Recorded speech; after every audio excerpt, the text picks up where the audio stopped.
Okay, 15 seconds to go live.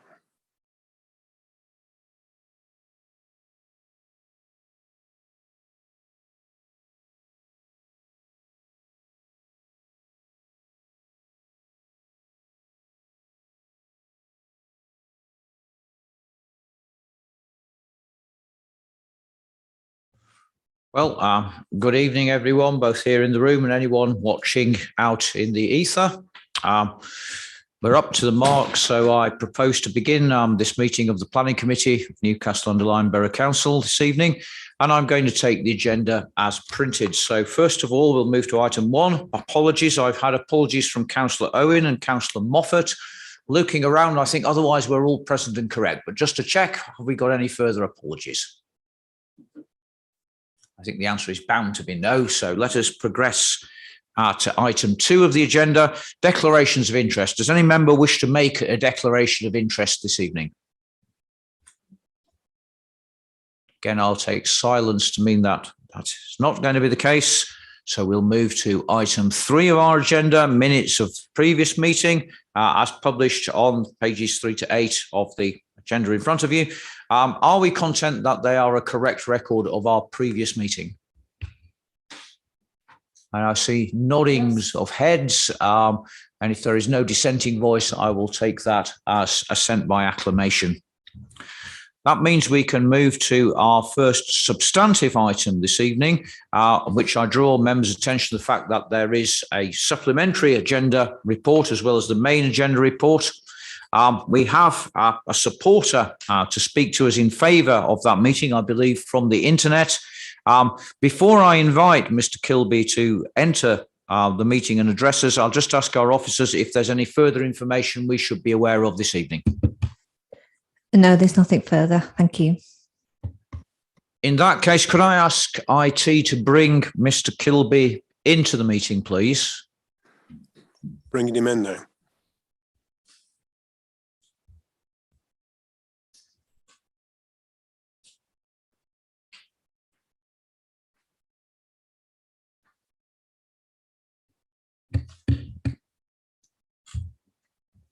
There we are. So I think you might need to unmute yourself, Mr. Kilby. There we are. All is well. So before I invite you to speak, again, I'll just run through the speaking protocol for anyone who's not familiar with it. So Mr. Kilby will have 5 minutes to address the committee. There'll be time to the clock by the clerk who's sitting to my right, and he will give an oral warning when 4 of those 5 minutes have elapsed, so Mr. Kilby doesn't miss any points he thinks are absolutely crucial to his case. That will be the sum total of the contribution to the meeting this evening. We'll then take the debate from our members here in the chamber. So on those terms, Mr. Kilby, I invite you to address the meeting. Do begin whenever you feel comfortable. Thank you, Chair. Thank you, Committee, for giving me the opportunity. My name's Ian Kilby from Berries, and I'm here tonight representing the applicant, Verve. I'll keep this fairly brief. There are 4 main issues before you members tonight, and as has been highlighted, there is an update. And I just wanted to respond briefly to those 4 points that are in the report before you. The first one was, would the revised scheme before you have a significant adverse impact on the character and appearance of the village or the wider landscape? And your officers conclude that it isn't considered that the development would have such an adverse impact on the character or quality of the village to justify a refusal. In essence, this is a scheme that's very similar to the previous approval and the extant permission, which is for 22 dwellings on this site. The second point, just in your report, concerns matters of highway safety, and your officers point out that there is a transport statement accompanying the application that confirms that any increase in traffic will be imperceptible and will not have a material impact on the highway network, concluding that there is no highway related reason to withhold planning permission. And again, I would just add that this scheme provides for 22 dwellings as the extant scheme, which can be built out, did previously. I also wanted just to highlight that the applicant is prepared to accept a condition taking full responsibility for the future maintenance of the private drives in relation to points raised by your waste management team. The third point is, would there be any impact on trees? And here, I think this is the point where there is a late update in your report. And again, I would draw your attention to the officer's response to that, because they say that similar points were raised by the landscape design section in relation to the previous scheme. And your officers are recommending that, subject to conditions as were raised previously, it isn't considered that there would be significant adverse impact on trees. And finally, the points in your report before you ask you to consider the issue of developer contributions. Now, we're in a difficult time in the world, as you're probably all aware. There's a significant need to get housing on the ground, and particularly affordable housing, which this scheme provides. We're doing this in a context where costs are uncertain, labour costs and material costs are uncertain all over the place, which does place issues of viability before us that need to be considered. The extant scheme was subject to a viability appraisal, and that reduced the infrastructure contributions against your policy requirement to £63,500. And these were primarily for education and open space provision. Your officers are suggesting that in their conclusion on these points, that this should be increased to a figure of £113,806, which is an increase of £50,306. And I can confirm, just for the avoidance of doubt, that my client is in acceptance of that particular point. So that concludes my presentation, the comments I wish to make, and thank you for giving me the opportunity to speak. Thank you very much, Mr. Kilby. Before I open this item for discussion, I'll just ask our officers if they wish to comment on anything they've heard so far. No, not at this stage, thank you. And perhaps just to make sure that we're all aware of relevant facts to start with, could I just ask our officers whether it is correct that the extant planning permission granted in 2018 is still active? In other words, there is a fallback position, to use the jargon, for what we're discussing tonight. Yes, we have concluded that the previous permission has been materially commenced, and yes, it is an extant permission. Well, certainly it's the extant. Thank you very much indeed. In that case, I open the item for comment from members.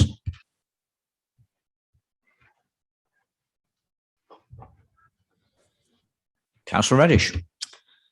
Have we yet had the reviews of waste management? I know in the report we hadn't, and I was expecting it tonight, but I can't see it yet. No, we haven't received any further comments from waste management.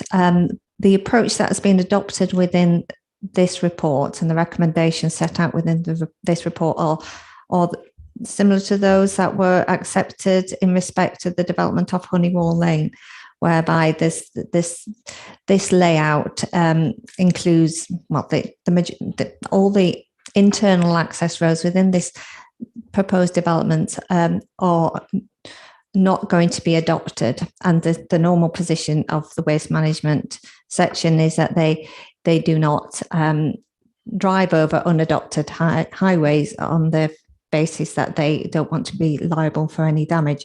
How that was addressed within the Honeywall Lane application, and as is recommended in this case, is that a condition be imposed which secures highway management scheme to address any damage to the highways, and that would would include a clause in there that would indicate there's no liability to the council as waste collecting authority, and on that basis the waste management team are happy to accept that. They certainly were in respect of Honeywall Lane, and there's no reason to think that they won't in respect of this, but unfortunately we haven't got that in writing from them.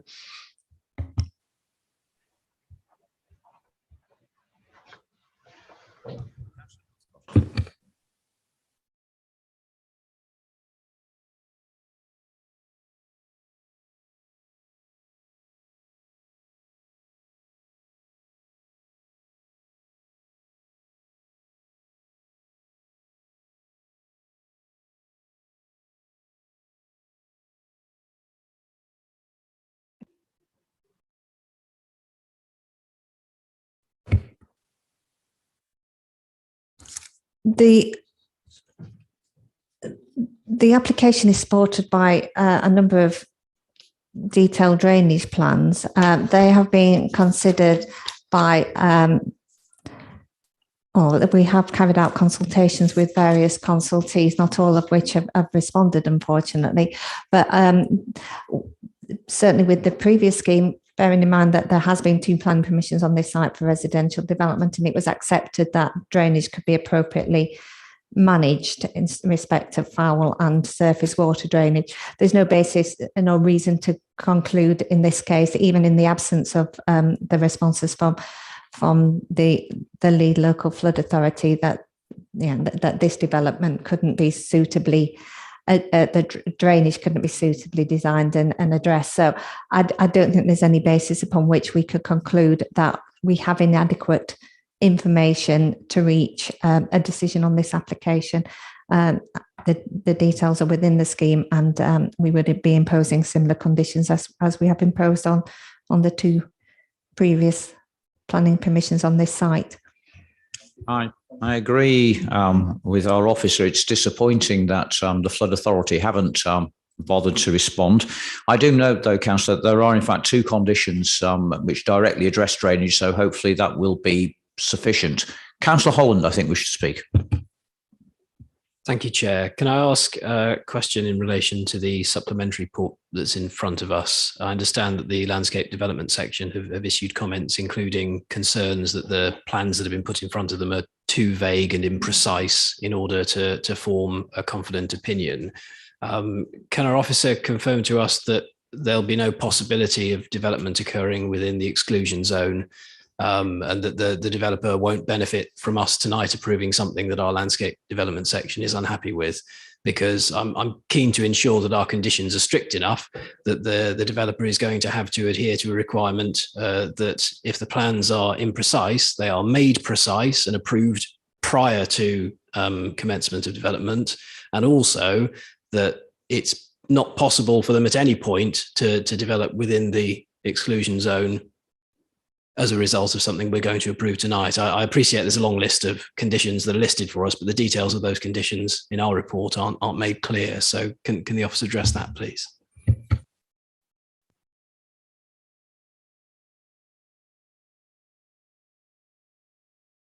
Well, the recommendation includes a number of conditions that which are similar to those that were imposed in the last permission for the 22 housing scheme. I think what may help members in reaching a conclusion on this is to compare the approved layout for the 22 dwellings to what is proposed, and you'll see how similar the relationship is between the development and those trees. So just bear with me a second. I'll bring up those plans.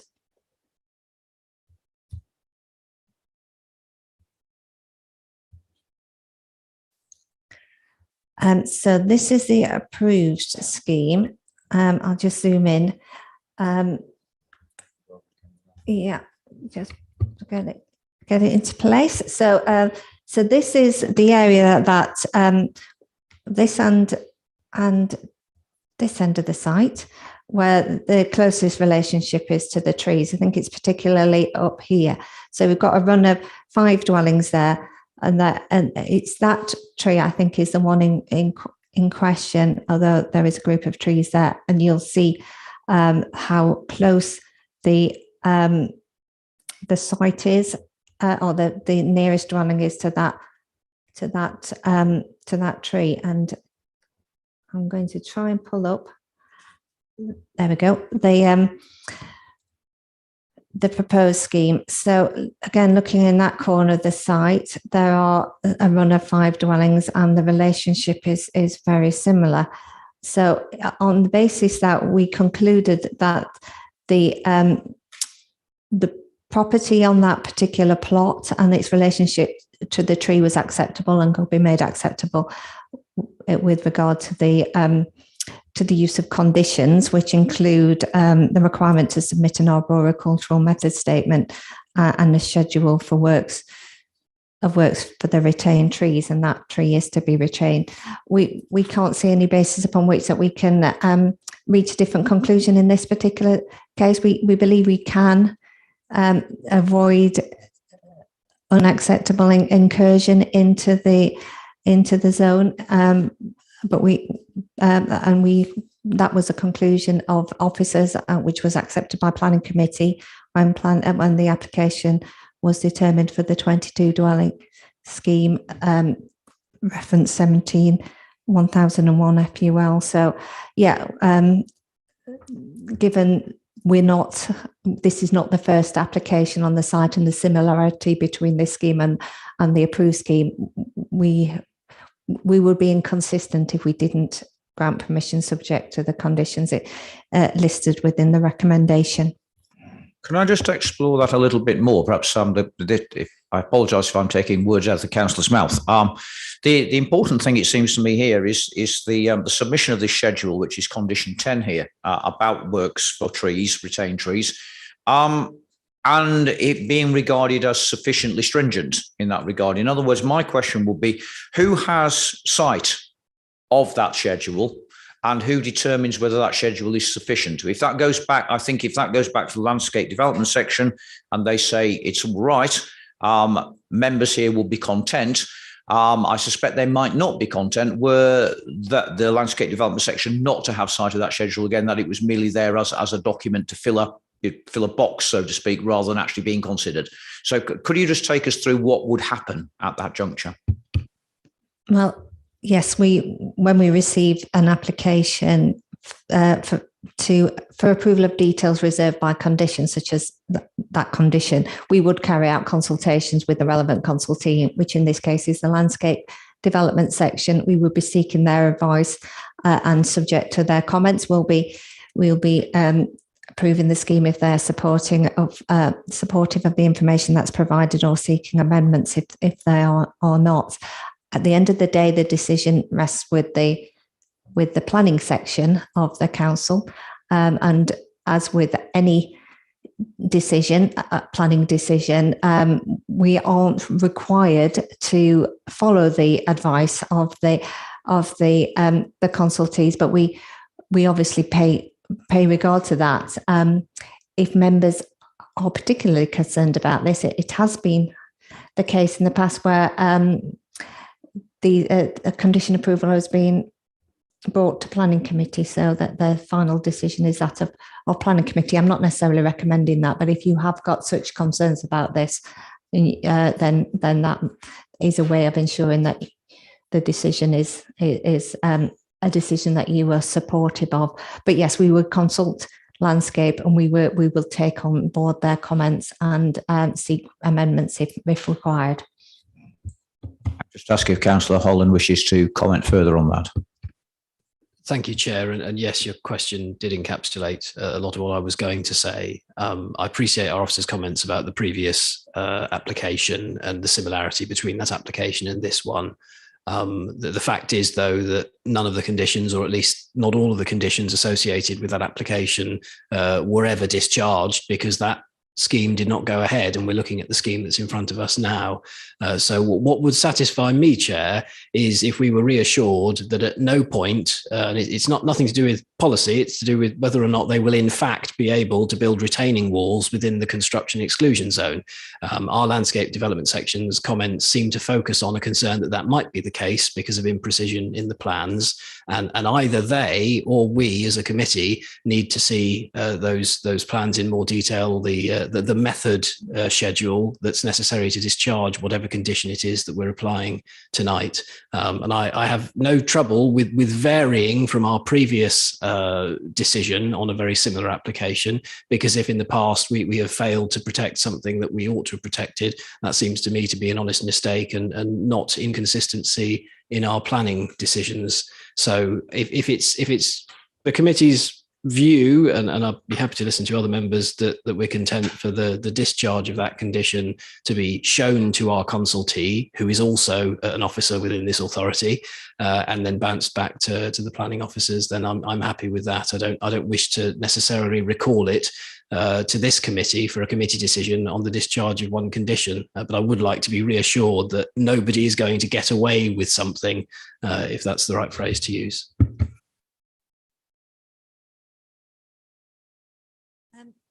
We are very stringent in our approach to that condition, as with all the conditions on there. I do know that respect of the 17 1001 reference, there have been a number of conditions approved already. What I haven't got to hand is whether this was one of them, and it might take a little while to get into the system to answer that question. But yes, we certainly will be very stringent in our approach to that, and very much take on board what is being discussed tonight, and we'll bear that in mind in the decision-making process. Any further comments from members on this item? Councillor Reddish.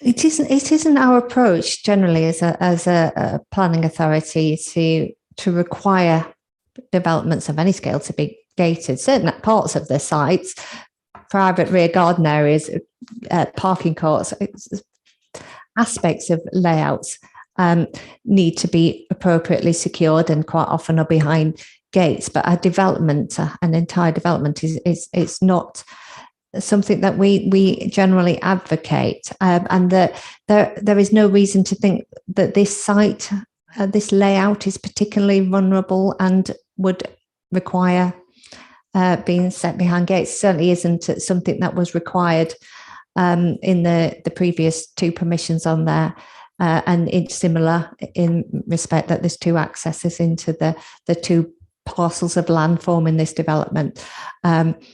So yeah, that's not something that we secured before. So I'm not. Yeah, I don't think that's justified, and I don't think this is an insecure site on the basis of the layout that's presented to us. The private rear garden areas can be suitably secured behind fences or an appropriate boundary treatment, and all parking is on plot. So there's not a particularly different scheme. So it's a little surprising, their comments. Councillor Northcott. Thanks, Mr. Chairman. Just a general comment, really. Members will be aware that this is a reincarnation of several revisions over the years. That the viability, the original plan was for a certain number of housing. That's been increased over the lifetime of the other plans and incarnations that have come forward. I'm a little disappointed, I have to say, with the removal of the bungalows. And again, there's addition of two 2.5-storey units on an area that's already, as members can clearly see, opposite side of the road, that the housing density on the edge of the village is very high, and will stand out and will have an impact on the gateway to the village as you're coming into it. You're going to be faced with a very compact and close together number of buildings. Across the road is totally different. I am concerned that this sort of design is going to be pushed forward by developers coming forward, and something that concerns me really, because we're looking at high quality houses, not to give in to maximum yield at the sake of good design. So I'm a little bit disappointed in this scheme that two bungalows are being sacrificed here just to get it, squeeze in yet another big house on the site to squeeze that profitability. That's the impression I'm getting, Chair. I know we can't resist it. Just a comment from myself. Thank you.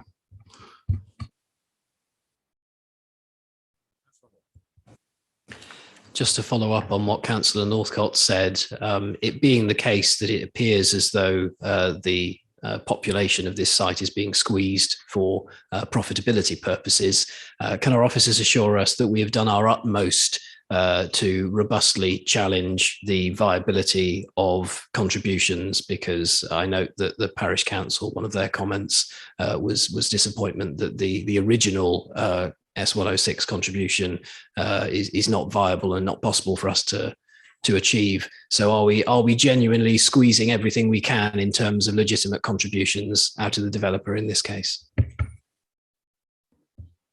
What we are seeking is the same, a policy compliant level of contribution, but sort of fixed at the point where the 22 dwelling scheme was approved. In that particular case, it was established that it wasn't viable if we secured a policy compliant scheme. So a reduction was made, but the calculation was made based upon policy at that time. Since then, the policy with regard to education places has changed, and a large contribution has been calculated, but we are fixing it. We are, as officers, are recommending that it's fixed at the maximum, the total that was applicable at the time that the previous 22 dwelling scheme was approved.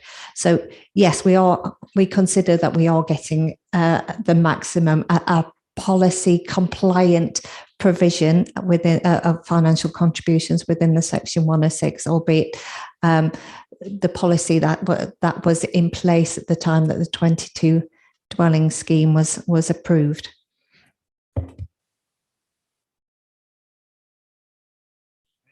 From members. In that case, we need to proceed to a vote. For the purposes of having such a vote, I'm prepared to move the item from the chair. I look for a seconder. Councillor Reddish. Could I see, please, those in favour of the recommendation as printed, bearing in mind, of course, our supplementary report? And that clearly passes. That brings us on to item 5. Now, I will draw members' attention immediately to the supplementary report. As you can see here, the supplementary report, I think this is the college again. I know the college is very keen on art, but whether it's a collage is an interesting question. But nonetheless, we've got this time the lead local flood authorities report, and our recommendation is that we defer this item to allow comment to be made on that by the college in particular. So rather than having a debate and then coming to that, I will now seek a vote on whether members feel that that recommendation, supplementary recommendation, is appropriate, and we defer this item. Can I see those in favour of deferral, please? That item is clearly deferred. We can pass to item 6 on our agenda. And again, I'm going to do exactly the same thing, draw members' attention to the amended recommendation on our supplementary report. Once again, you can see that that is recommending deferral so that we can seek the views of the local parish council and landscape development section before we proceed with a debate. And once again, could I see, please, those in favour of that recommendation for deferral? So once again, I think that's unanimous. That item is deferred. That takes us to item 7 of our agenda, upon which we have a speaker, a supporter in favour of the recommendation. Again, I note that there is a small supplementary, but it doesn't change this time the recommendations of the main agenda report. But we have got Mr. Corinaldi Knott, who is going to speak to us, I hope. And could I ask, please, for him to be brought into the meeting? Bringing him in now.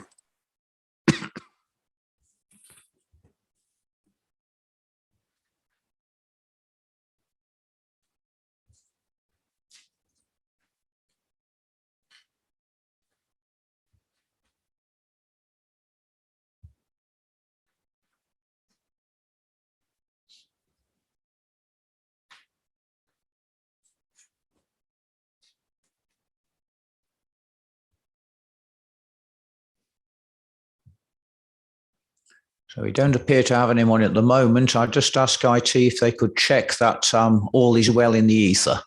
Yeah, he is actually coming on. He'll be there shortly. He's showing with no audio and no video at the moment.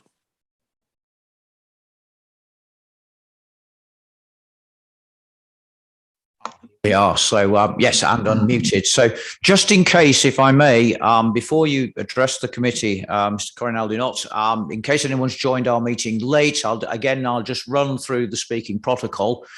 So our speaker will have 5 minutes to address the committee, which are timed by the clerk sitting to my right. After 4 of those minutes have elapsed, he will give an oral warning to make sure Mr. Corinaldi-Knott doesn't miss out any points he feels are absolutely crucial to his case.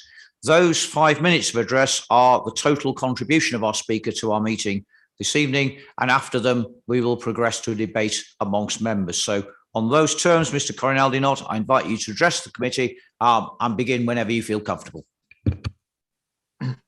Thank you, Chair, and members of the Planning Committee for allowing me to speak today.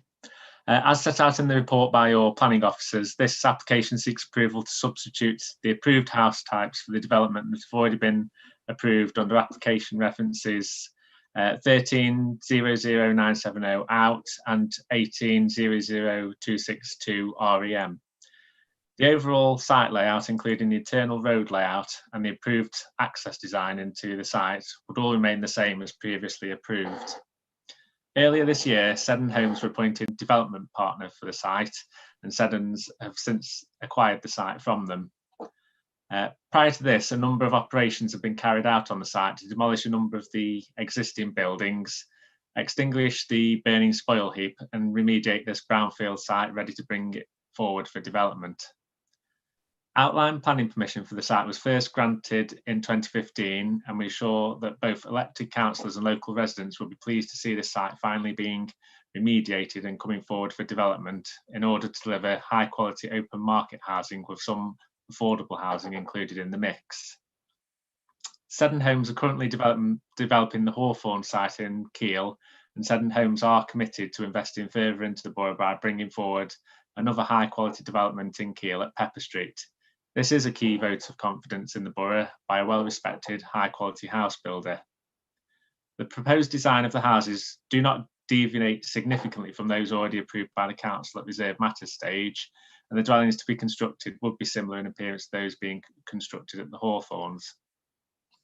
With regard to the matter of affordable housing raised in the officer report, Seddon Homes have agreed to the request from your officers to relocate the position of the affordable housing across the development so that it is pepper potted around the site in accordance with the council's local affordable housing policies. Seddon Homes also fully acknowledge the matters raised by the parish council in respect of site drainage, and as raised by your officers in their report, conditions 28 and 29 of the outline planning permission require the drainage details for the site to be submitted and approved prior to the construction of any dwellings, and they are not matters relevant to the determination of this particular application today. However, should planning permission be granted, then these details will be submitted to the council for approval in due course once the final drainage design has been updated and finalised. Should members vote to grant planning permission today, and following discharge of conditions related to the drainage of the site, then Seddon Homes envisage commencing the construction of the new dwellings from around spring next year.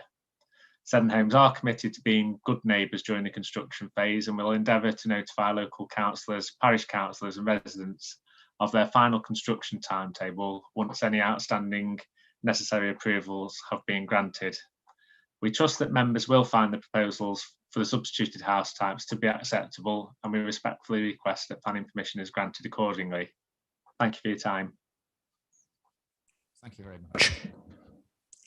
Before I open the item for debate, I'll just ask our officers if there's anything that we wish to, well, that they wish to comment on prior to that debate. No, no comments at this stage. Thank you. And the other thing I think I ought to say at this juncture, because this has been quite a controversial development in the past, is please, members, do remember that this is addressing specifically house types. We can't revisit the issue of development at this juncture. That would be completely inappropriate in these circumstances. So I invite comment from members on this particular item. Councillor Williams. Yeah, thanks, Mr. Chairman. It would be possible to put it on screen, the site, and how far we are with it. It's a long time since 2015. We had a site visit there, And it'd be good to see where we're up to at this moment in time. I think we may have a plan. I'm not sure we've got any current photographs, but I'll ask our officer to display the plan if members feel that appropriate. Plan will do, with the, it's a different. Yeah, I can confirm we haven't got any up-to-date photographs, but I do have the plans, which I can share. The approved layout, the layout approved under the 18262 REM application, and what is now proposed. So just bear with me a moment.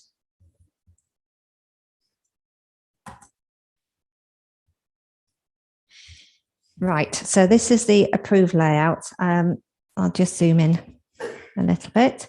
Adjust the position. So this is the layout as approved with the access point of Pepper Street. So the area up here was where the burning spoil heap was, and the land off to the west here is where was used as part of the process of remediating and putting out the fire. But yeah, the development is in this bottom corner. So, well, there's a large area, so more than a corner. But so yeah, that's the approved scheme. And I will share with you the proposed, which I think, yes, here we go. This is the proposed layout. I just need to adjust the position of it. I will. Right, so let me, so it's now oriented in the same way as the other scheme. So yeah, this focusing more on the part of the site where the housing is being proposed. So you'll notice that as was pointed out, the internal layout, roads, etc., are all as was approved. There's some minor adjustments to the layout in certain locations, but primarily it is about replacing or amending the house type so that the house types reflect or Seddon's house types. Previously, the applicant was the former owner Keel Homes. It was a scheme that they brought forward primarily to keep the planning permission alive. It remained extant, and so it's still capable of being implemented. So yes, so this is it. So that's Hollingwood Lane, and the woodland is up to the north of the site. Hopefully that gives you the reminder, helps you familiarise yourself again with the site. But yes, it has been cleared of all buildings now, with the possible exception of this area of land here. I don't know whether the garage building on here has gone, but that is excluded from this application. Those three houses as approved under the 18262 REM application remain as approved, and there's no proposals to amend those. Those aren't part of the site that Seddon has purchased and is intending to develop. Councillor Holland. Thank you, Chair. I have a feeling that I shall vote in favour of the application that's in front of us tonight. I do note the comments rather of the Keele Parish Council and the recommendation that's come before us from officers that we add an additional condition to ensure the permeability to hedgehogs of the boundary treatments. While I won't require a response from our officer, who is only here as a delegate from her colleagues tonight, I would remark that reflecting on what I said about the last application, it turns out that it is possible in this type of application to recommend new conditions or additional conditions, or to change the word of conditions of something that we've already approved in principle without sacrificing the consistency of decision making here. So I fully endorse that additional condition.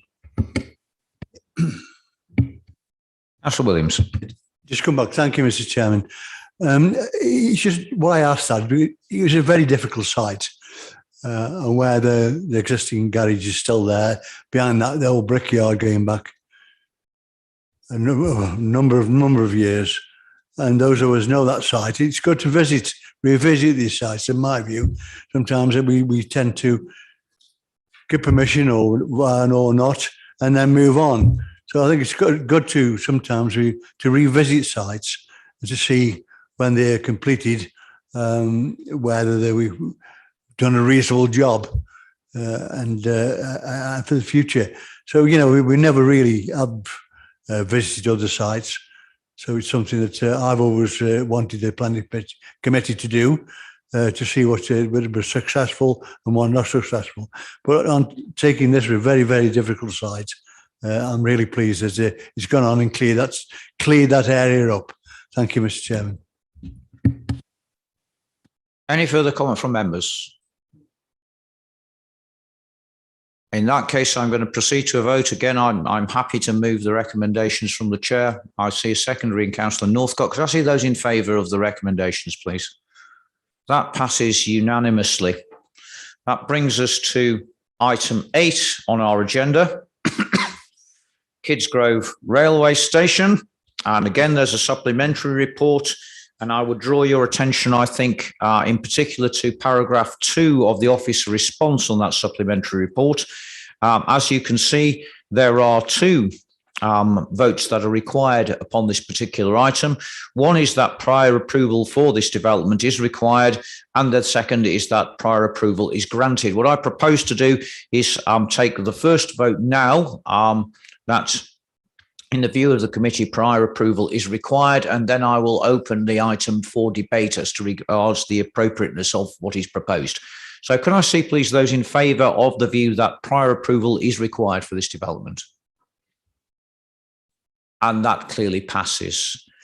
I now open the item for comment from members. Councillor Burgess.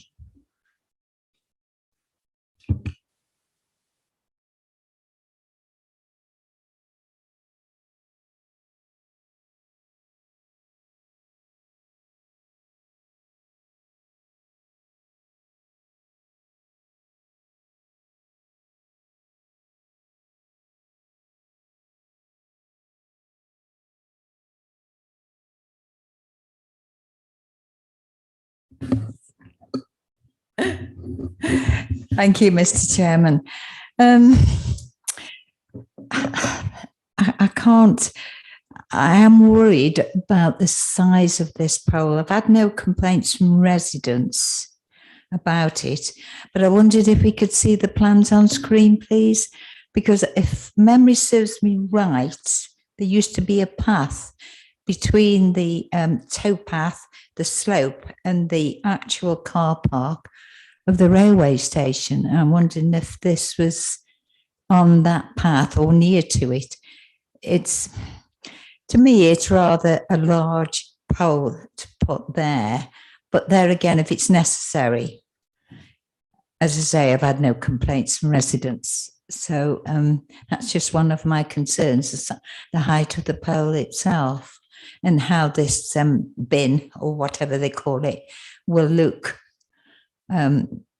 to people in the area. Thank you, Mr. Chairman. Just ask our officer if we can display a plan.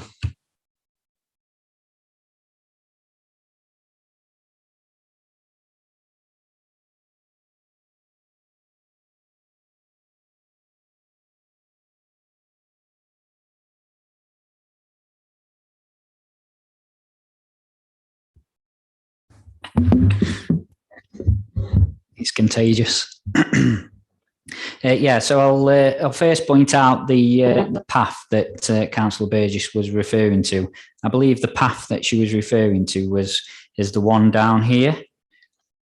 So that gives you access from the actual canal towpath to the railway station car park, and obviously the entrance to the station platform itself and station building. So that's the path there. That's the only path that I'm aware of, other than the towpath, which obviously runs alongside the canal. The telecommunications structure is actually over here, so it shouldn't impact on that way. But I'll now show you the elevation plans for the mast itself.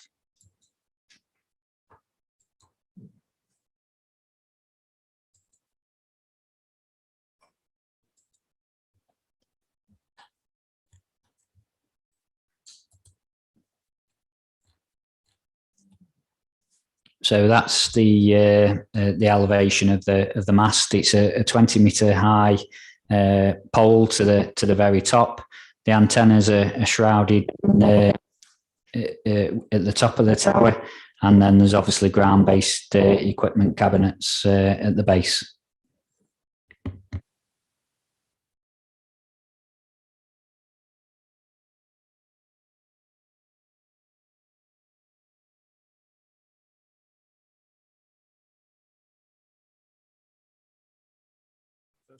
Will be with the footbridges for the railway station as well. There's going to be other high material around in that area. I don't think it's going to be particularly jarring in that respect, but I may be wrong. Councillor Maxfield.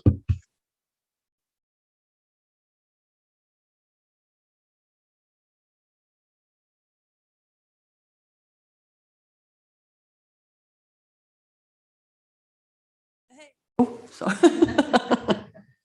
Oh, technology, wonderful. I actually don't have a problem with this at all.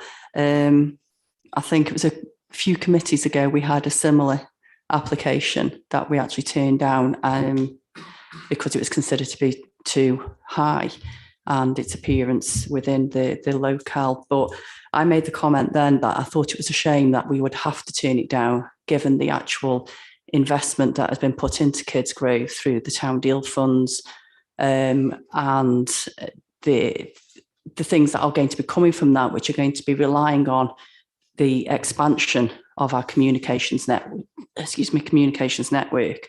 and broadband connections and everything else that comes with that.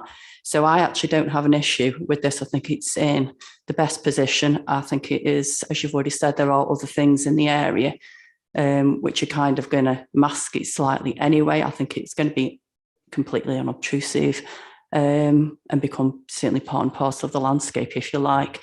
So I'm quite supportive of this. Thank you. Councillor Burgess.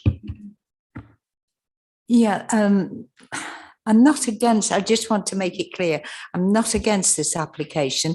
I just think that the pole itself is rather tall for the area, that's all. I'm not against it, and I understand that we need the technology that goes with it, particularly because now we're going to have this new bridge that will be opened up and there'll be more people coming into Kids Grove. It's just my concern, a personal concern about the height of the tower. That's all, Mr. Chairman. Thank you, Mr. Chairman. It's a point on masts in general. And for the life of me, I can't think of where the new mast, latest mast has gone up. And I did feel that the top of the mast now, the different material they're using, it looked more of a stainless steel finish, where the other masts are a painted matte finish. Yeah. Although the new ones seem to be of a different material, more of a stainless steel. So that's through technology. Could the officers have a watch on that, please, Mr. Chairman? Or is there anything down that they know that we don't? No, certainly I'd agree with you, Councillor. Some of the more modern masts, certainly the ones I've seen around Manchester when I go to work, seem to be actually more cluttered at the top than some of the ones we've seen recently. This one looks to me as if it's much less cluttered than some of the things I've seen, but I'm sure that our officers, we've already turned one down on the grounds of its intrusive nature. I'm sure our officers are on the ball when it comes to looking at these things, not just, I think, in terms of height, because height is one thing, but if you've got then clutter at the top of that height, that draws the eye that little bit more. But I think we're probably on the ball on that one. I hope so anyway. It's just a material. Could you just come out? It's the material of the top of the mast.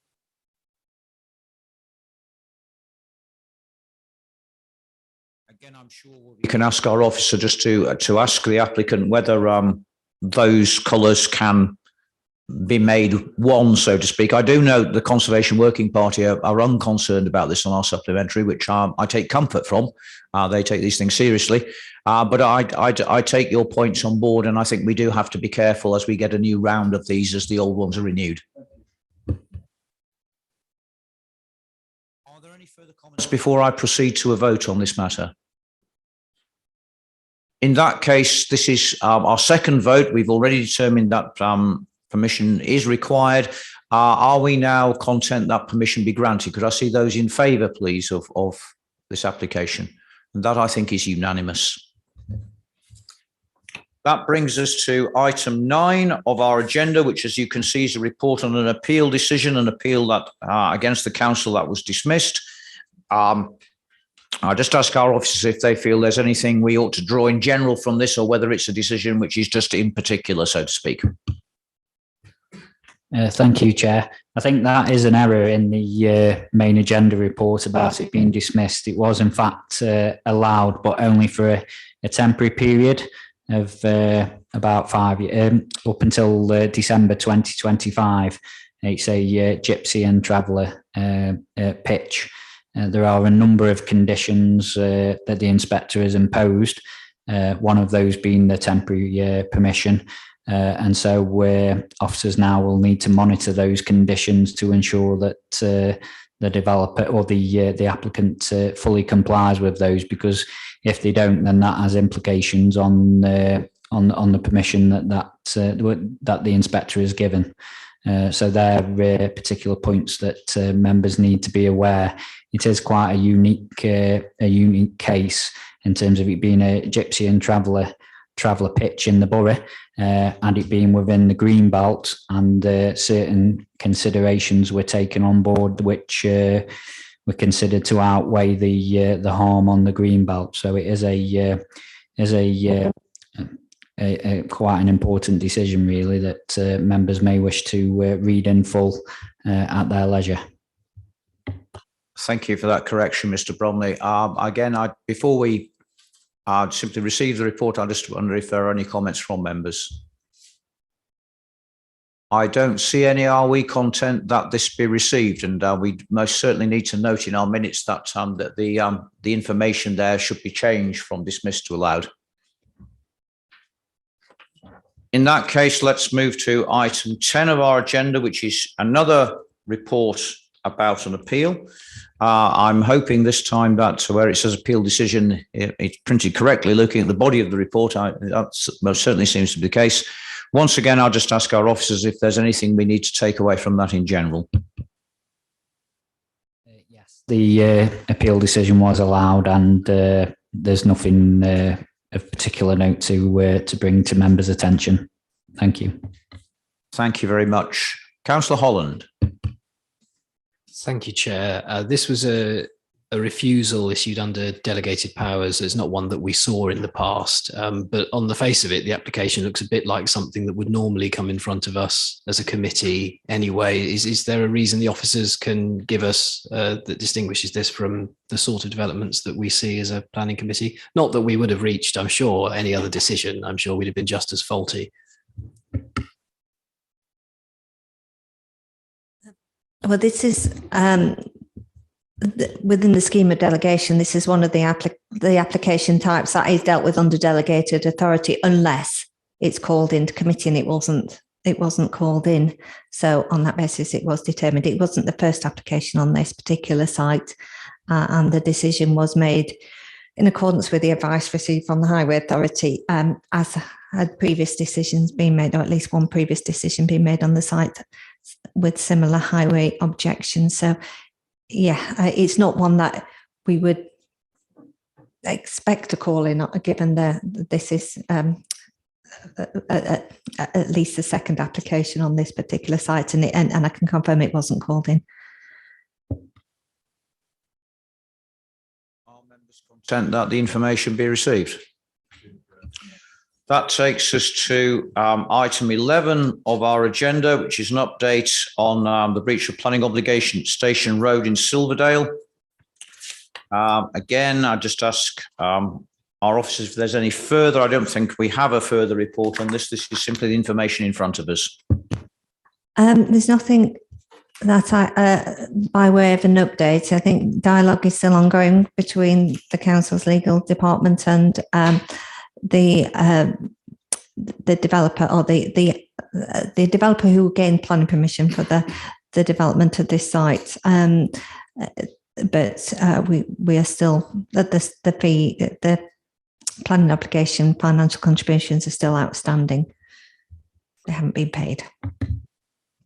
Can I ask if any member has comment on this before we receive the information?